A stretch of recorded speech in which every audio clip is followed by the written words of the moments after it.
Assalamu alaikum wa rahmatullahi wa barakatuh. Welcome to Radio Islam International. It should have been Madrasa Online, but unfortunately, well, I shouldn't say unfortunately, but today we are going to be looking at a different set of interviews, looking at different topics, and inshallah, to keep you abreast of what's happening, particularly as today we will be listening to our president as he addresses the nation in the State of the Nation address. And we're looking at some of the issues that pertain to South Africa, to us as citizens of South Africa. What is it that we want to hear him talk about? How will some of the issues that come up and the policies and changes that may be made affect us? What would that impact be like? But this first interview today, as we wait for our President's State of the Nation address, we are speaking with attorney and human rights activist Fazlin Fransman to unpack some key issues that affect citizens, from the economic challenges to global relationships. What should we expect and what impact will it have on our daily lives, as well as her expectations of the State of the Nation Address 2025. Sister Fazlin, Assalamu alaikum wa rahmatullahi wa barakatuhu, and welcome to the show. Wa alaikum assalam wa rahmatullahi wa barakatuh, Annisa, as well as to your listeners. I just want to clarify, I'm not an attorney, but I am a researcher, so a political science researcher. So yes, just for clarity. Thank you for that. Yes. For some reason, I assumed you were an attorney, and I have no idea why, because we've spoken many times before. Yes, we have. All right. So looking at things from your perspective as a researcher and in the political sphere, as well as the human rights perspective, what are the most urgent issues you hope the president will address in SONA 2025? So I think just based on the current dynamic in terms of where we are as a country in 2025, I think there are kind of three buckets that he'll focus on. I think geopolitics, there's a big focus. Obviously, we have the United States, its president making certain pronouncements, and that has a number of implications if it's implemented. So I do think that there will be some element of the speech that will respond to that, because I think it will be a formal response. We've seen informal responses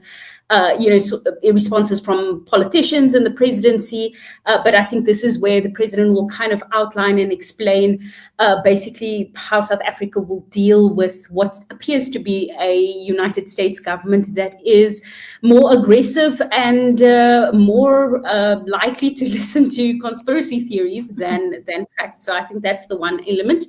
On the geopolitical side, there's another element, which is Africa relations. I think historically, African countries and African presidents have had really good relations. We have the Africa Free Trade Agreement that was passed a few years ago, which obviously makes it very essential for trade. And as South Africans, this is something we looked forward to, specifically because of, what that would mean for our exporting within the African context. But within the context of what, kind of the spat between President Ramaphosa and Rwanda's president, I think that there's also sort of some element of, kind of lines being drawn on the African continent. And that will also probably require him to deal quite decisively with how we would, engage on the African continent. So that's the geopolitics. I think the other aspect is local and developmental issues. We have several evergreen issues. And I call them evergreen issues because these are issues that we've sat with for the last 30 years. So whether it's unemployment, whether it's inequality, whether it's poverty, these are issues that require a long-term developmental plan. And so I do think there's some element of what the president will focus on with regards to that. And then I think the other element is the GNU. So it's going to be very interesting in terms of how does the president sell success, because that's what SONA is, what we've done in the last year and what we're going to do. Historically, this has been, the mechanism the ruling party has used to say, this is what we've achieved.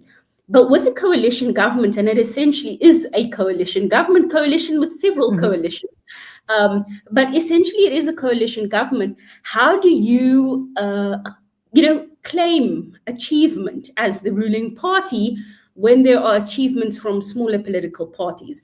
And so to be very interesting in terms of how he's going to walk on those eggshells in terms of talking about a broader success, when that success might then be attributed to an opposition party. So that's going to be very interesting.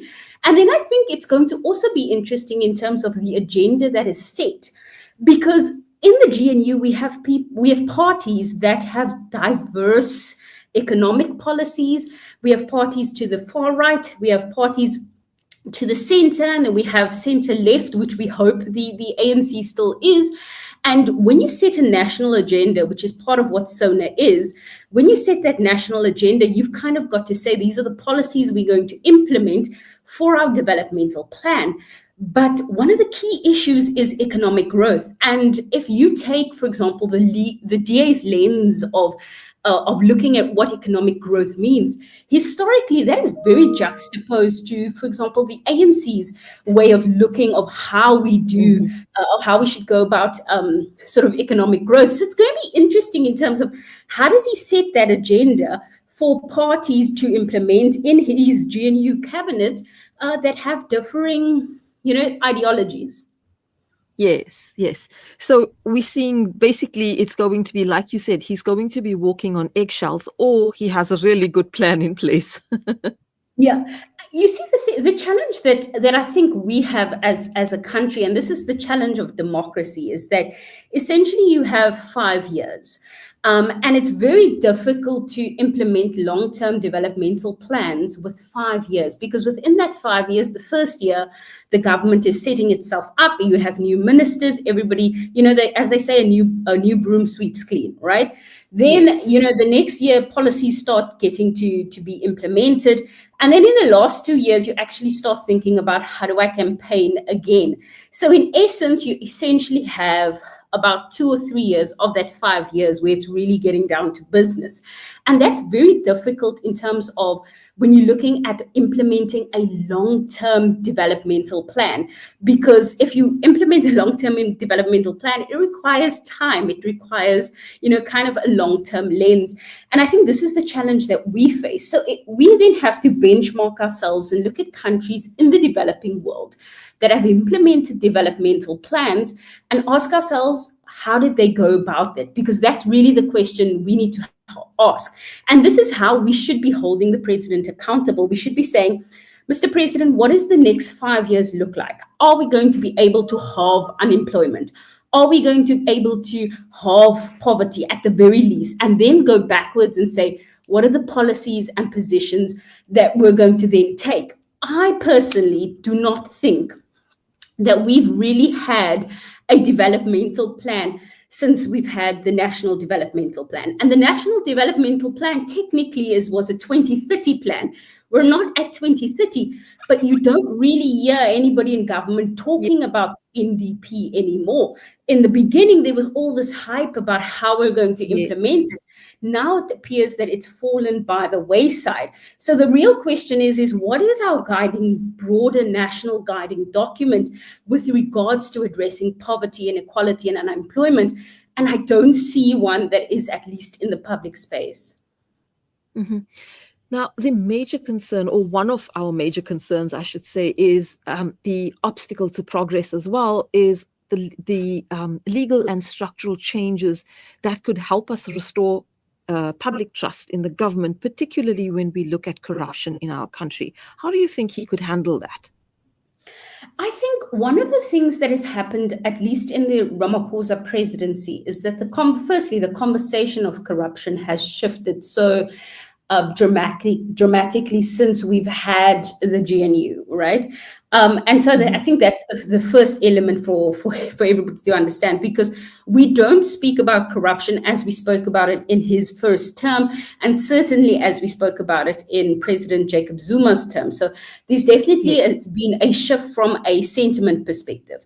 The other element is, and here we have to look at whether or not there's actually been structural implementation of the Zondo Commission's recommendations. I mean, that's the first element.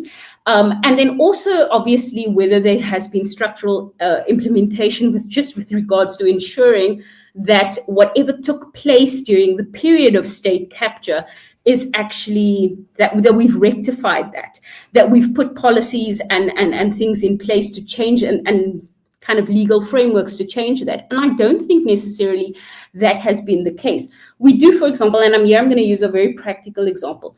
We do, for example, have a tender process, right? At different levels of government, whether it's local government, national or provincial government. And the challenge that you have is that a lot of the times we have people that have, or companies that have evergreen contracts, right? And these contracts go on for years. Very often, what happens, and this happens at all levels of government, with all in all municipalities, in all provinces. So this is not limited to an historical, let's just say, an ANC position, right? Whereby, for example, say a company has a tender to deliver X, that scope. Very often that scope of that tender is so broad that new deliverables are written in on a continuous basis. And this is something that's not actually in the public domain, but it actually does take place. So new kind of deliverables are written in, and then the budget gets increased for those new deliverables without a new tender process having taken place. So this is something I think that is obviously deeply problematic, because now whatever was approved in the beginning, let's say it was 500,000 Rand was approved, the tender is now at, let's say, 3 million Rand, and it's because the scope has just been broadened continuously. And these are the things you have to ask, is where's the safeguards then in that process to ensure that corruption doesn't take place, firstly. Secondly, where's the transparency? And I think this is where legislation is so critical, right? We need additional legislation to make sure that we crack down on these type of things at all levels of government. And I don't think, so this is now to summarize my point, I don't think this is something the president is going to address. I don't think that this is something that he'll speak to, the fact that there's still an implementation process in terms of the recommendations from the Zondo Commission. But further than that, I don't think that there will be practical action that will take place. Well, that's sad to hear, because I think that's one of the things that the country, many citizens are still looking forward to finding out who is accountable. Will they be punished for what's happened? That call let's see them in orange jumpsuits has not stopped. It's just, I think, become muted.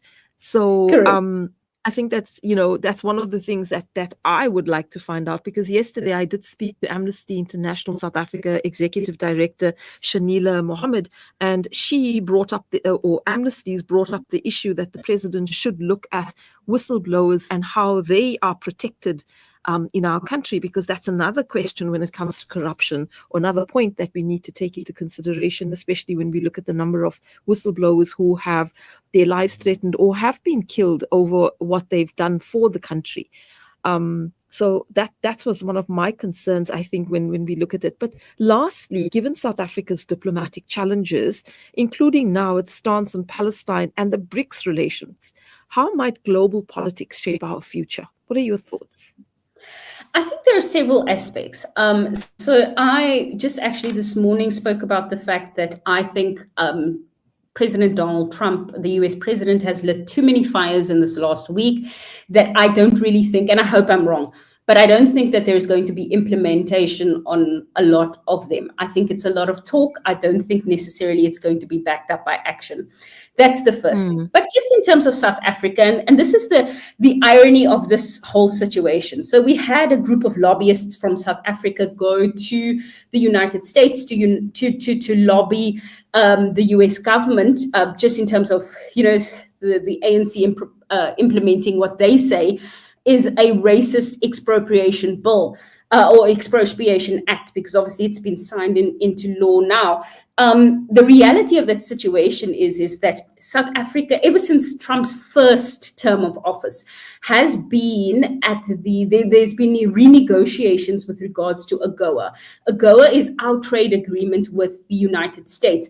And so there's been a process since 2016 when Trump came into office, where he literally said that how we engage in Africa is about combating China's influence in Africa. And this is a major shift from historically how the United States saw Africa.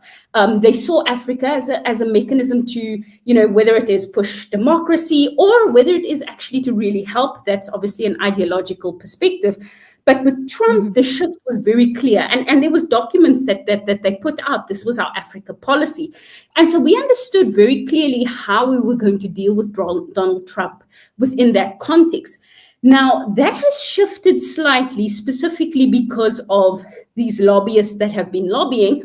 And the reality is it's a catch-22 situation for them, because a large part of the AGOA trade deals with our exports, and some of our biggest exports, other than raw materials, which mostly go to China, is our agricultural sector. And the irony is that is the very same sector that is now lobbying the government to put sanctions on ANC leaders and other things. So that's the context. The reality of the situation is, ever since South Africa's taken a position with regards to Israel, we have been on sort of in the crosshairs of the American government, whether that would have been a Democrat government or a Republican government. And so I think irrespective, there was always going to be this agenda to deal with South Africa because of the ICJ case. And I think we all expected that. I honestly do believe that this, other than the fact that we had lobbyists go over tell lies, we also have that this is part of that agenda. And we should never lose the fact that this could possibly be part of that punishment that is coming. But if we place that in the context of BRICS, and this is where South Africa, I think, finds a little bit of comfort, is that our biggest trade partner right now is not the United States, it's China. And that means, and China is, because of its sheer size, the potential for growth for our exports is actually exponential. And so that's really where we should be focusing as well. Over and above that, obviously there have been, talks about what this new emergence or conglomerate of BRICS countries, not just the initial 4 or 5, but the additional ones that have come on board, what that would mean for a reshaping of the world order. And so I think when we look at Trump's pushback on tariffs, and not just to South Africa, to Canada and to other countries as well, we have to look at it within the context that there's a real threat that the dollar will no longer be the main currency that will be used across the world, because that was what was spoken about, from various countries within the BRICS fold. So we have to also understand that within that kind of context, I think South Africa will take comfort from the fact that we do have the support of BRICS countries, that if push comes to shove, we can always shift to those BRICS countries with regards to our trading. However, the United States still sets the agenda in terms of, many of the international fora. It might not be something that we in the developing world like or enjoy, but it is something that we have to be cognizant of. I'm not saying that we should compromise our values as a South African country, but what I am saying is that it is still an important trading partner. And so therefore, if we bring it back to SONA, the president, I think, is not going to be as harsh as he was a few years ago when Donald Trump spoke about South Africa previously. And he, said, you deal with your land and I'll deal with my land. That was what President Ramaphosa said in 2018. I think this era, President Ramaphosa is going to take, I think, a more mellow stance, a stance to try and convince. And I think that's why he spoke to Elon Musk. And I think that there's going to be an attempt to explain, an attempt to make sure that we retain relationships. And that is just because we don't want our economy, which is so critical for economic growth, we don't want it to be hit even worse. And the reality is, and I know we're finishing up, but I do want to make this point. The reality is economic growth is critical for our country's ability to deal with our evergreen issues of poverty, inequality, and unemployment. Yes. And so while we might ideologically have a hard stance, whether it is with regards to China, whether it is regards to United States, the reality is we have to also look what is in the best interest of all of South African citizens.